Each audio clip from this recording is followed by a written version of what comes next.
रहती दुनिया तलक मिट न पाएगी जो खिदमत इतनी ताजो शरिया की। भारत के अंदर सलमान रुश्दी के जिस किताब को भारत के सबसे बड़े आलिम दीन हुजूर ताजुश शरिया अलैहि रहमत रिदवान ने बैन करने का फतवा दिया था, आज उसी किताब को दिल्ली के हाई कोर्ट ने उस किताब पर से पाबंदी को हटा दिया है।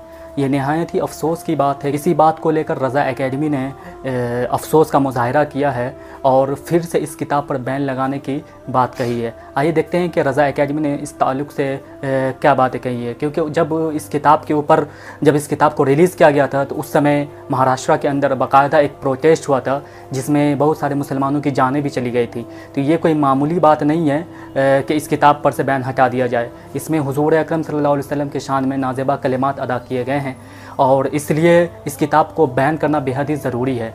अब तमामी हज़रात से गुजारिश है कि इस क्लिप को ज़्यादा से ज़्यादा लोगों तक शेयर। देखिए, बड़े अफसोस की बात है कि इस किस्म के जो ऑर्डर आते हैं हुकूमत को फैसला करना चाहिए, मगर हो ये रहा है कि हुक्मरान जो हैं वो अपनी मंशा कोर्ट को बताते हैं और कोर्ट उसी एतबार से फैसला करती है। ये देखिए, मेरे हाथ में फहरिस्त है, इसमें तकरीबन हिंदुस्तान में 50 से ज़्यादा किताबों पर पाबंदी आयद है।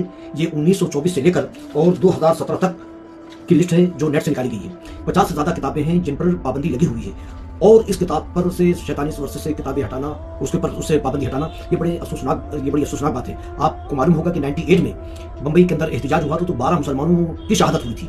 इतना बड़ा ये मामला था और इतने बड़े मामले को बहुत हल्के से लिया जा रहा है। हिंदुस्तान के सबसे बड़े आलिम ताजुश शरिया मौलाना अख्तर रज़ा खान अज़हरी ने सन 1988 में फतवा दिया इस किताब के और रुश्दी के खिलाफ, और उसके बाद में ईरान के मजहबी रहनुमा ख़ुमैनी साहब ने 89 में ये फतवा दिया।